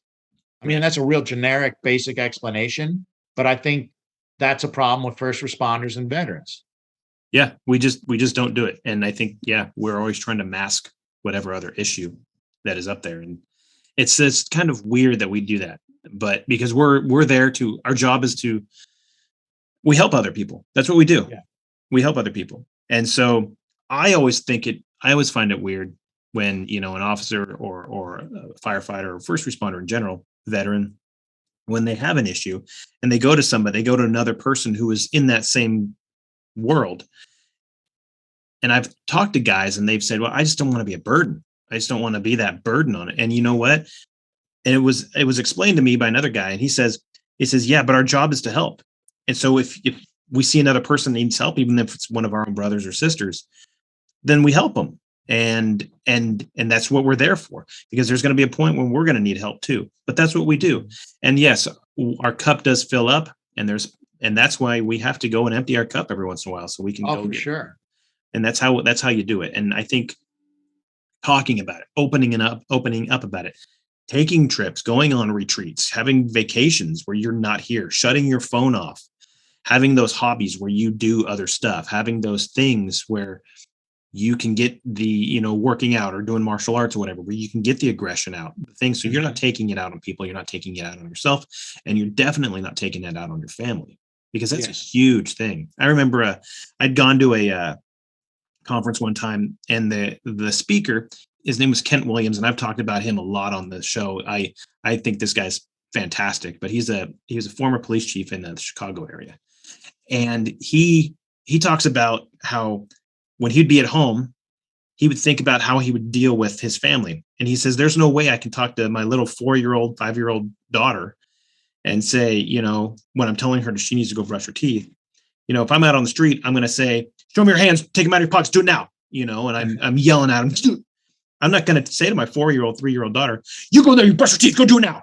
I'm not going to go yell at my child that way. And I'm going to, you go put your pajamas on.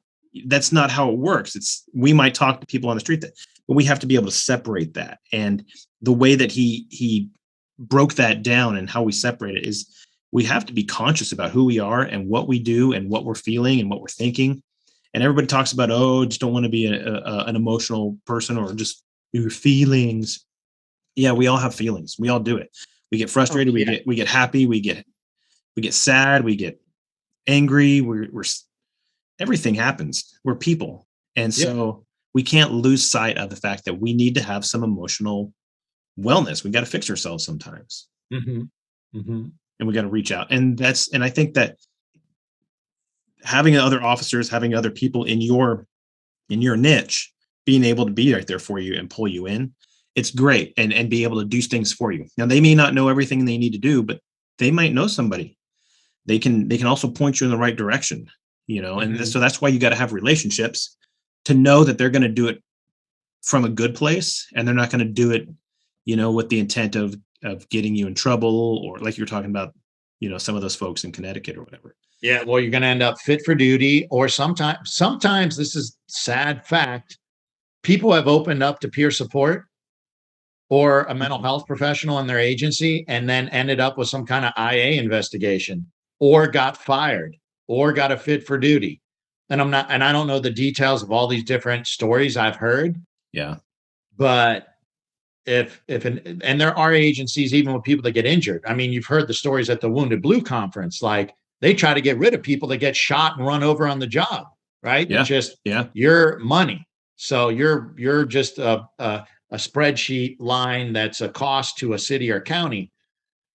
But once your agency does something like that, well, then you're going to shut it down for years of somebody opening up the peer support or the mental health professional. And I haven't heard any chaplain stories, just because I don't even think many, over the 20 years of my involvement in law enforcement, just most chaplains are ineffective or not used at all. So the only horror stories I've heard are they preach, they judge, or they only show up to pray, and so, nobody's going to talk to them. But there have been people that have been thrown under the bus by peer support and by a mental health professional.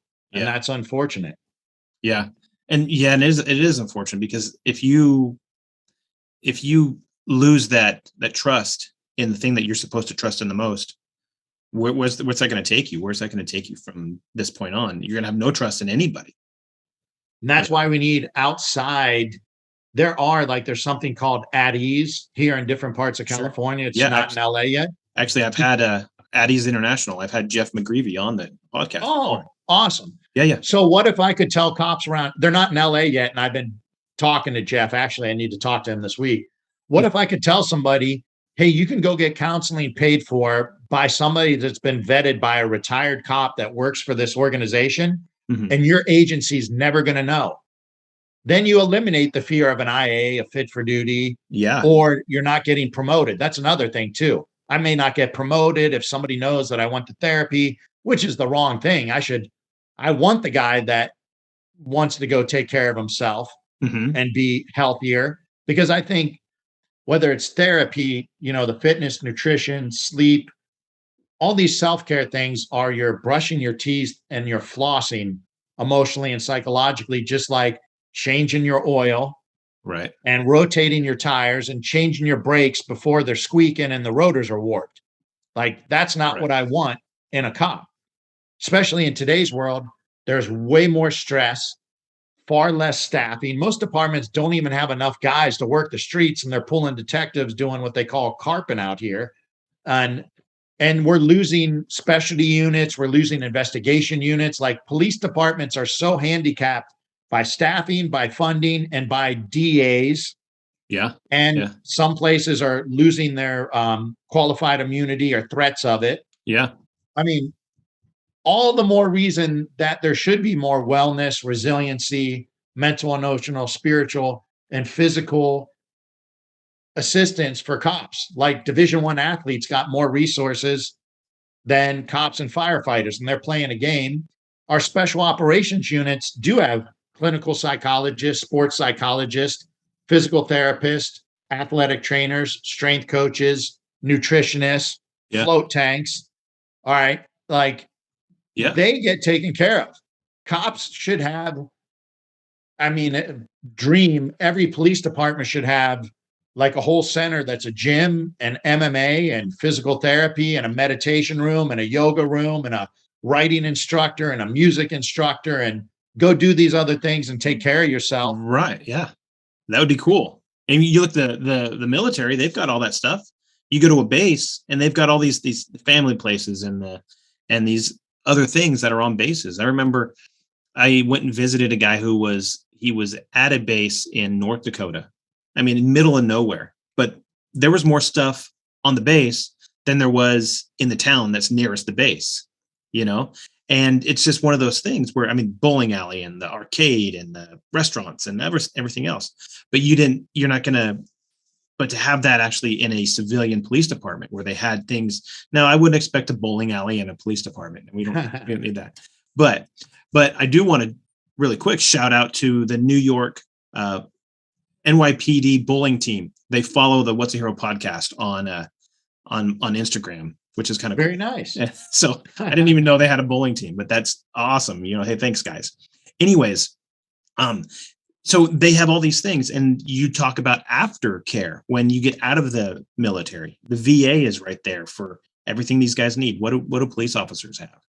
We don't have much of anything like that.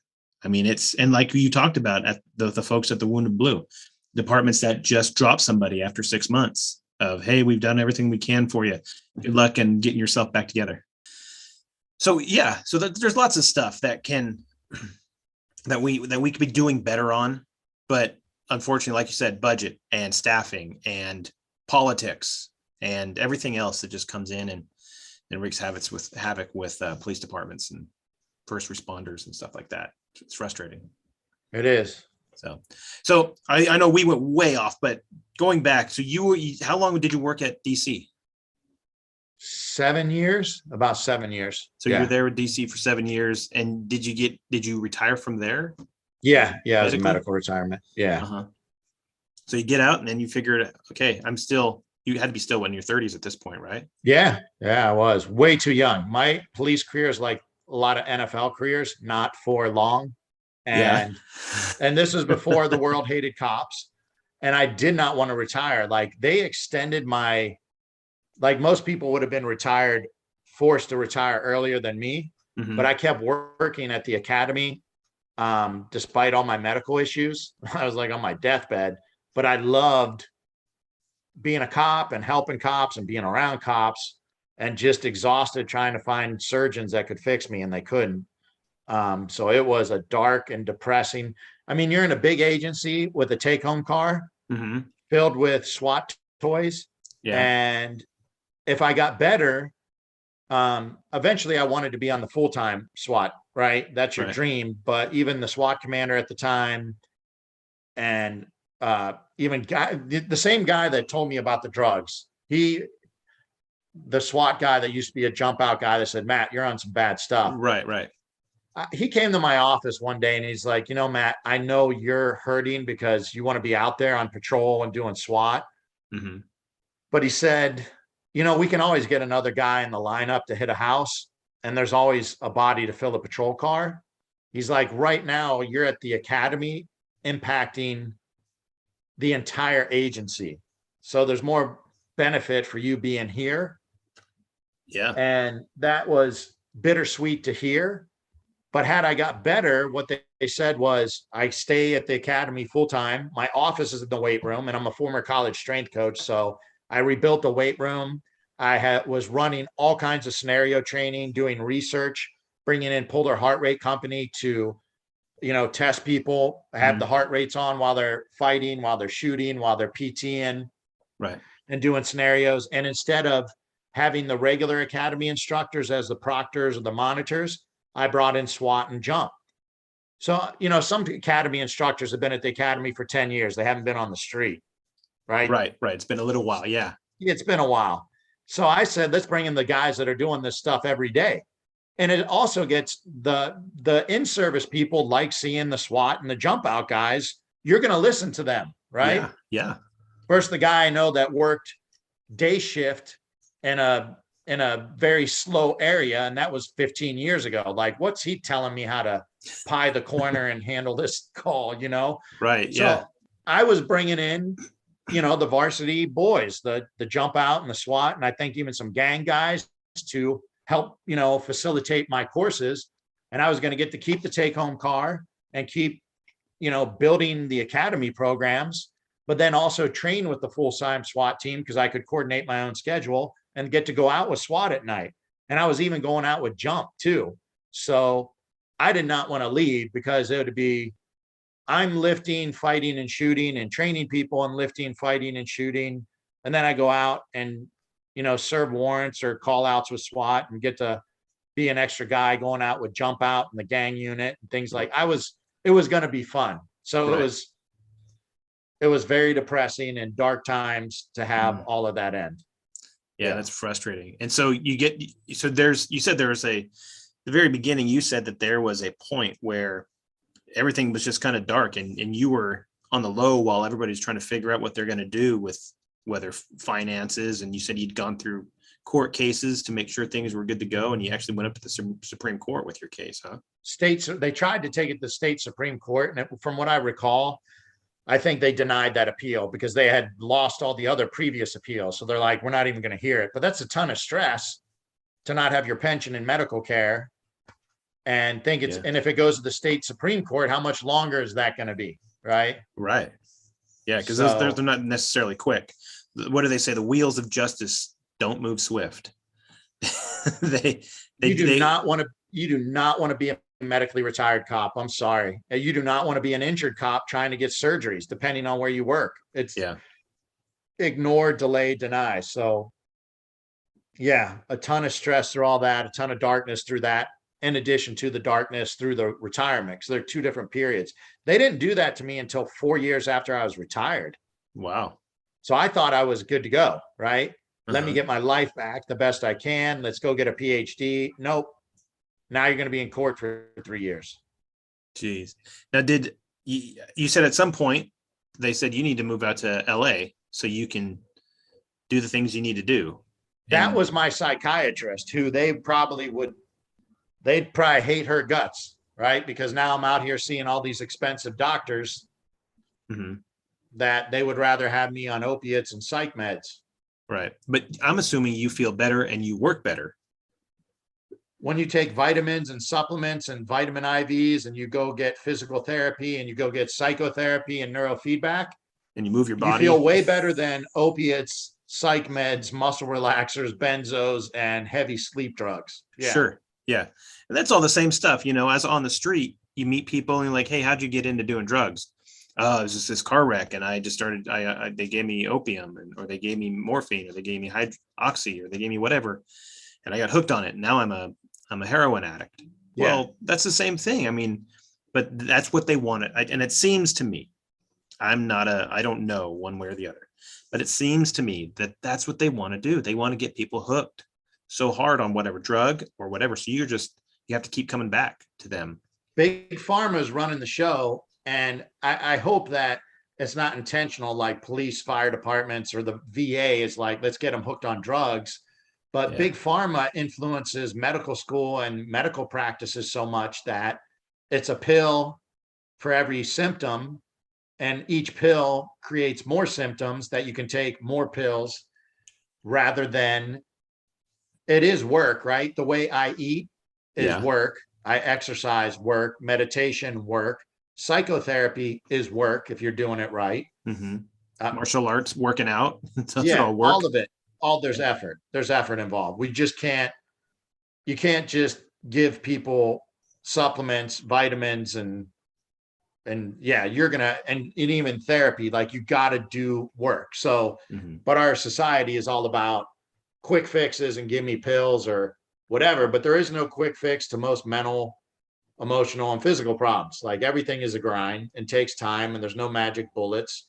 And thank God, what's different, I think, with my story than many stories I hear on police podcasts, peer support conferences, is I was never suicidal or addicted, or I didn't destroy my life, because since 6th grade, I was working out hard. 7th grade, I got my own weight set.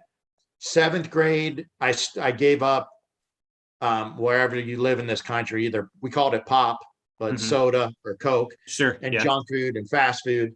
So I started eating strict in 7th grade. I started journaling in high school, on and off meditating in high school. And definitely when I was a cop, I didn't own a TV for 13 years, starting in undergrad.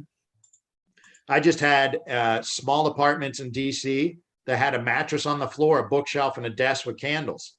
And I got home from my shift and did a 2-hour contemplative prayer. Yeah. So, before I went through my surgeries that went south and a medical retirement, I already had a meditation practice, was a fitness fanatic, was eating super clean. I had no technology in my apartment. I didn't watch TV. There was no smartphones back then. I did a gratitude journal. I was in something called spiritual direction with a great, wicked, smart Jesuit priest who was also a therapist.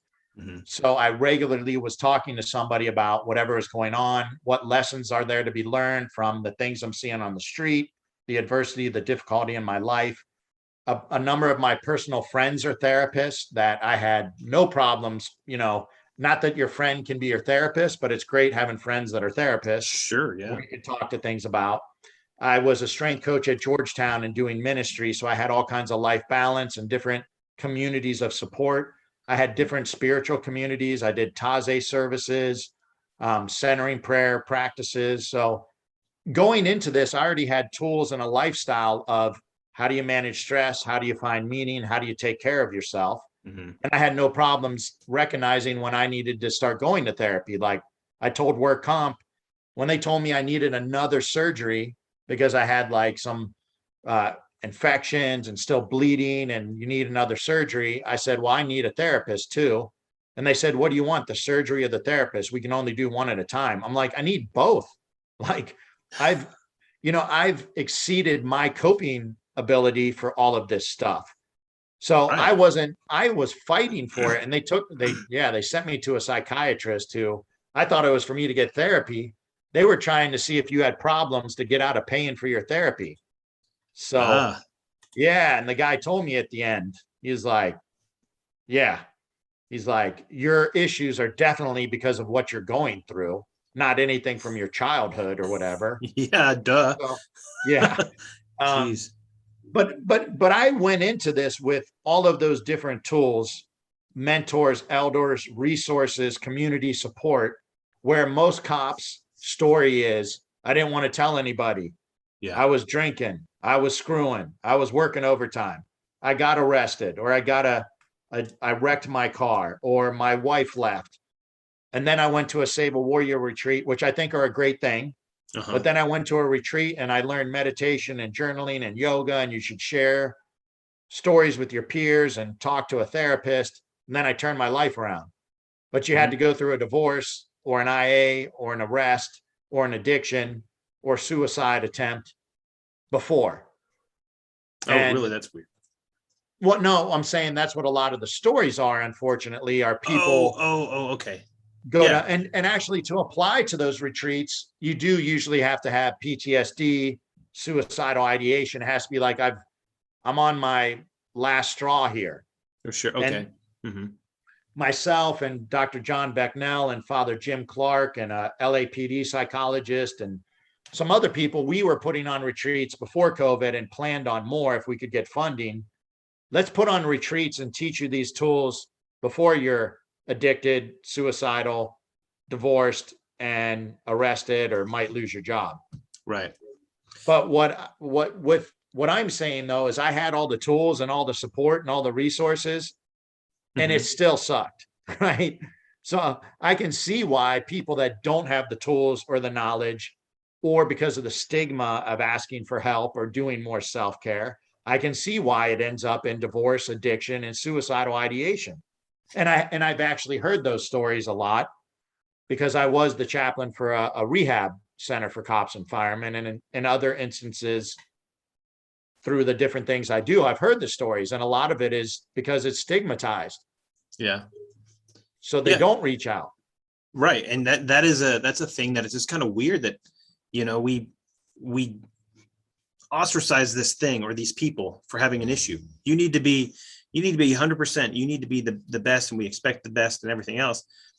But we're going to put you into the worst situation, and we're going to have you wear that, and you're going to have to deal with it for the rest of your life. And you can't show any emotion on it. And it's such a weird dichotomy that we have this expectation and this reality, and they don't necessarily mesh all the time between helping somebody and needing to help ourselves. And Yeah. then, when we tell people, don't worry about calling 911, I just didn't want to feel bad calling 911. Don't worry about it. Call 911. That's what we're here for. We Yeah. respond because you need us.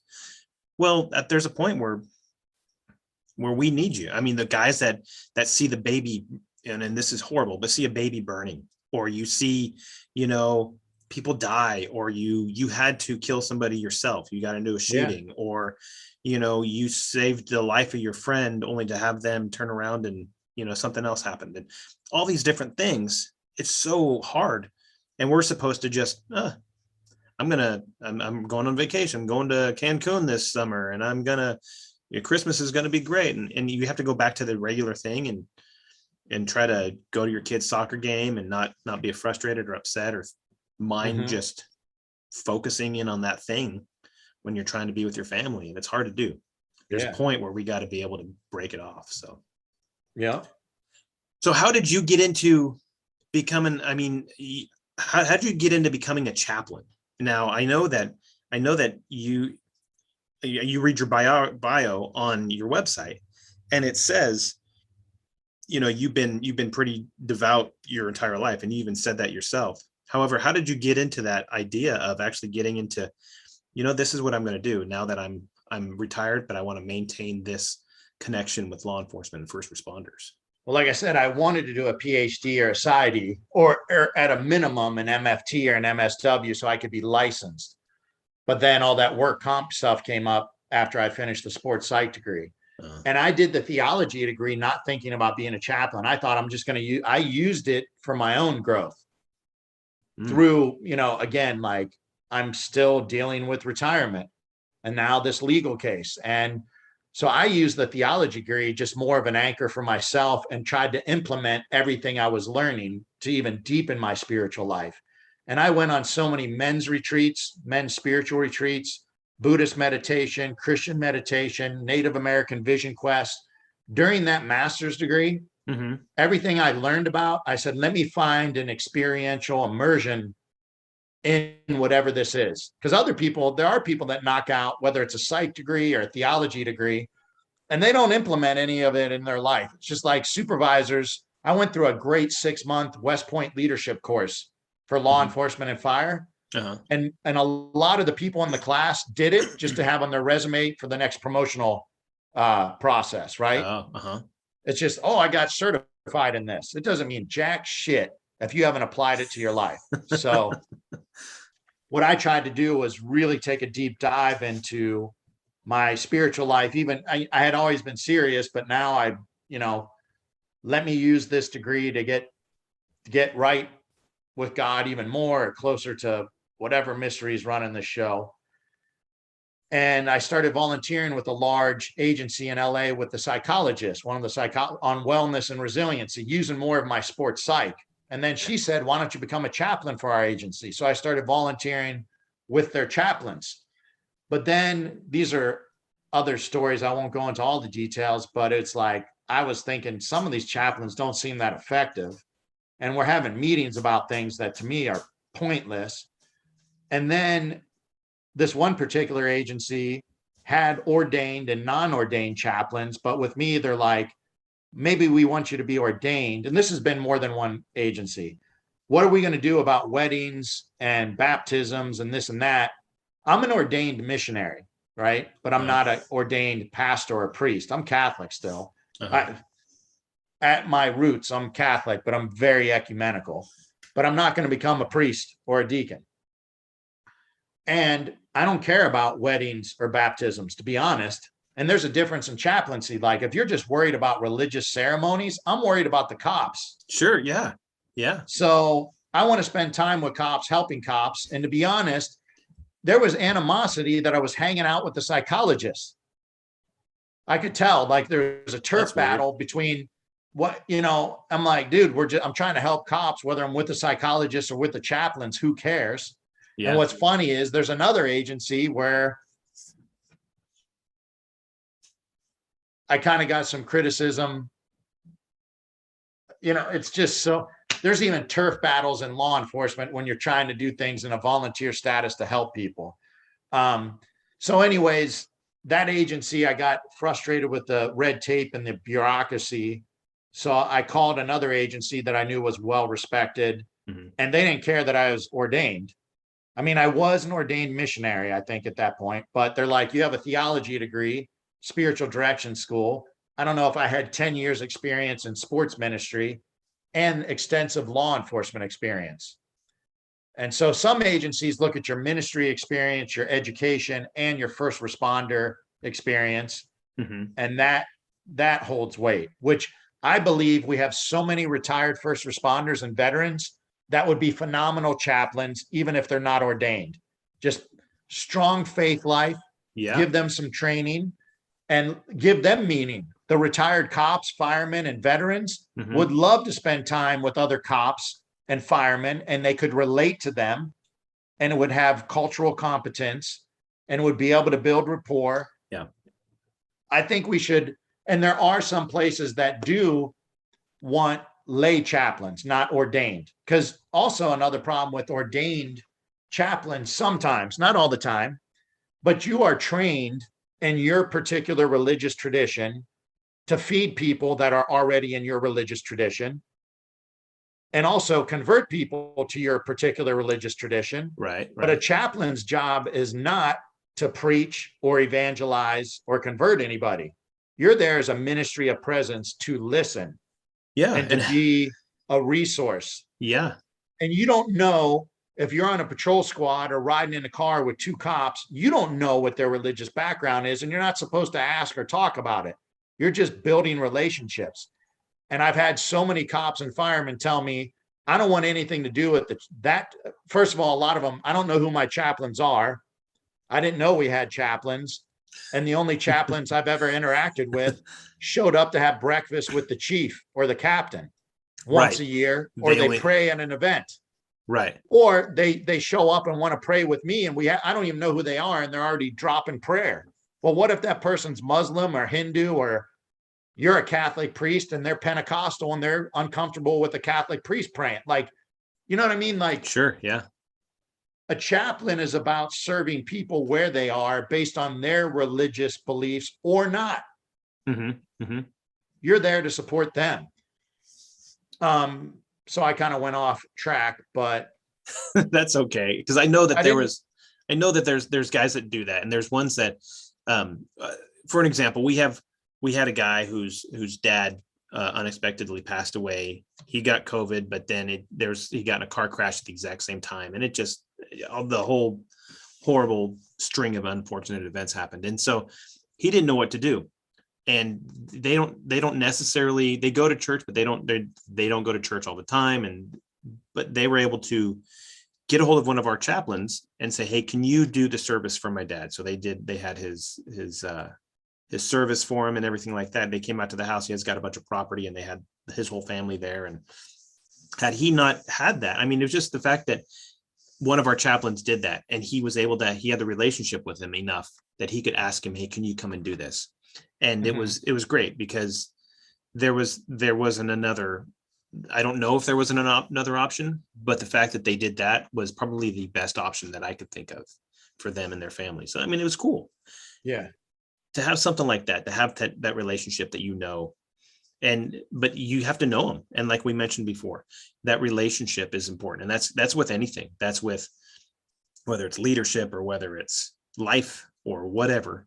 You have to have a relationship with somebody before you can either speak into their life or you can let them speak into yours, because otherwise we're going to be closed off. Yeah. So you get into that and you become a chaplain, and you got all these master's degrees and you got all that stuff. And so being able to be retired, being able to be a chaplain full-time, but I'm assuming that pays millions of dollars an hour. But living in LA is never cheap. So do you get to do anything else besides, or is that your pretty much your whole day? Well, I still have, it'd be too much to explain. I still have medical issues that I have to deal with. I still go to medical appointments. That chews up a lot of time. So a lot of commitment is managing my medical issues. And then I do basically bounce around doing chaplain peer support stuff, whether it's on the phone, texting, visiting stations, riding along. And I don't get paid a dime for anything. Right. And I have no ability to fundraise. I do, like I'm with a religious nonprofit. But a lot of people in LA are super political, and I'm a retired cop that's primarily helping cops. Right. And I don't even know how to begin to ask for money, even though it's tax deductible. And I live week to week. I did not get paid that much. My pension's not good. And I have no disposable income. So it'd be nice if I eventually, and the church is all shut down in the last 2 years out here. Sure. Yeah, COVID and whatnot. And even people at my church who I thought initially would support police, this whole Floyd thing and the BLM stuff has turned a lot of the affluent, educated people completely anti-cop. So it is weird. But if you live in a bubble where you're not going to get murdered, even if they reduce your police force in half, you can virtue signal with your voting and be completely ignorant that all the Black and Hispanics that you think you're supporting by your voting, they're the ones that have a 200% and 300% increase in violent crime in those communities because of defunded or understaffed police, or they're not being as proactive because of DAs that are not prosecuting criminals, but want to prosecute and investigate cops. Right. So I don't get paid a dime, brother. And so with that though, I know that you have a website and it's called thetacticalchaplain.com. Yeah. Right. And people can donate there if they wanted to. They want to help out. Yeah. And it's tax deductible, and the nonprofit will send them, the write-off information during tax season. So Is there any other place that anybody can find you? Other Instagram, I'm not big on it, but Thin Blue Line Spirituality on Instagram, tacticalchaplain.com, and globalassociates.org. And if you go to affiliates and look up my name, Matt Domyancic, or go to tacticalchaplain.com, and there's a link on there for my ministry page with globalassociates.org as well. Right. And that's so cool. And going through your website, there's a couple of people that you've mentioned today are showcased in there as well. What was I got him right here. I pulled him up. You got John Becknell. You mentioned him. Yep.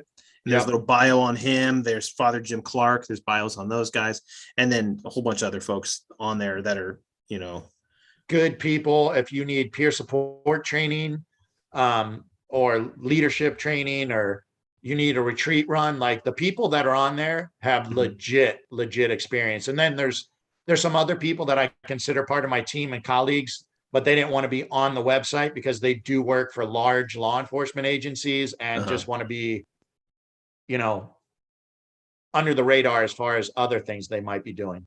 Right. And so you've got either peer support stuff. You also do strength and conditioning training, correct? I haven't done that for I was super active up until 2016 doing NFL combine prep, sports psych and strength conditioning for NFL combine prep, and working with other college and Olympic and some elite high school athletes in this area. And so I have a background in that stuff, but I think my heart just ended up like, who needs more resources? Cops, firemen, and veterans are not getting the love that they deserve or the resources they need. Yeah. And it's more life and death than sports, but I love sports, right? And it's been such a foundational part of my life. But for now, I feel like I'm being called to do whatever I can from the sidelines to support. It's mainly cops, but I have some fireman stuff and some veteran stuff as well. That's cool. And that's how I met you too. And is mostly through the law enforcement stuff and peer support and all that sort of thing. And, I think that is, it's weird. And those of you that obviously are listening, they can't see right now. If you go to his website, you see pictures of him. However, he's this imposing guy, walks in there and you're all buff. You're all worked out and stuff like that. You got the tight shirt and whatever, but you come across from the distance as this guy like, oh wow, okay, he's looking, very athletic. And then you talk to you and then you're just like, holy cow, this guy he's incredibly smart. And I've got to up my game to be able to talk to him. He's just not going to talk about protein powder. He's going to talk about getting better and being a better person. And you were that kind of guy that was just encouraging from the get-go. You were talking to anybody and being and happy to get to know people. And that's cool. It's a rare thing. A lot of people are just standoffish, but you were like, oh, okay. Or you're a new person. I haven't met you yet. Hey, you're a good person and you can do anything you want to do in your life. And it's great to get to know you. And it's like, wow, 2 minutes talking to this guy, I feel encouraged. And so, I mean, it's positive. And I thank you for that. That's cool. Oh, thank you for that. That's humbling. That's humbling. And I appreciate that. I'm glad that you feel that way. Yeah. So I do want to let everybody know on here that if you want to get a hold of us and you ultimately want to get a hold of any of our guests, you can get a hold of us via Instagram, Twitter, Facebook, LinkedIn. I'm on LinkedIn anyways. The What's a Hero podcast doesn't have a LinkedIn page. But you can also go to our website, which is the What's a Hero podcast.buzzsprout.com. And what you can do is that has every episode we've had on here before. And it has links to all your favorite podcast platforms in which you can go and pick that, subscribe to the podcast, and it will let you know. It'll give you a message or an indication when we drop a new episode, which is usually every Monday. Try to get that out there. And then, like I said, you can get a hold of us on there, find out a little bit more about some of our guests. We'll try to put links up for every one of everybody's website or their books or whatever. And you can get a hold of these folks this way. If you want to help donate to say Matt and the Tactical Chaplain and the whole thing and being able to help other people out, he's open for it. You'll have a link on any one of my social media pages that I'll be able to put into of the Tactical Chaplain. So it's actually pretty cool that way. But I do want to say thank you to all of our teachers and our nurses and our veterans out there. Without you guys, we have a hard time doing the things that we need to do. Without our veterans, we don't have the country that we have. We don't have the security that we do have. And everybody talks about, well, we're not safe. And we are. We're actually a lot safer still than we've ever been in the history of the world. And a lot of countries are. But I also, want to thank our firefighters and our EMTs out there who are on the front line, making sure that we're safe by rushing in to help us when we need it.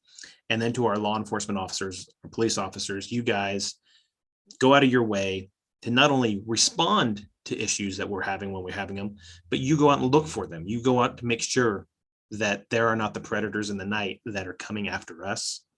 You guys are the predators of the predators, which is, that's a rare thing. So I thank you guys so much. And we are so appreciative for our law enforcement brothers and sisters out there doing their thing. So Matt, I'm very honored to have you on. I appreciate you coming on today, and we can talk about this and all the different things in life, that kind of the curveballs they threw you, and how you continue to just drive forward and want to help other people. And that's exactly what a hero is. And people say I'm not a hero sometimes, but I think you embody that pretty well.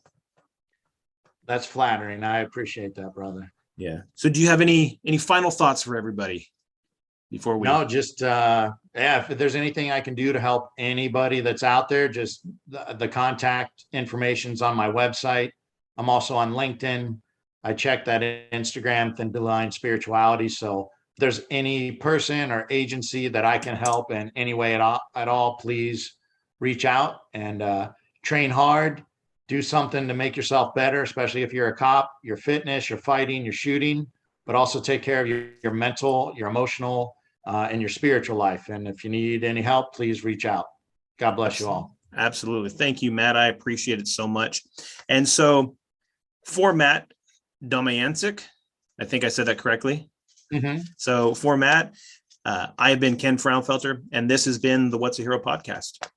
We are clear.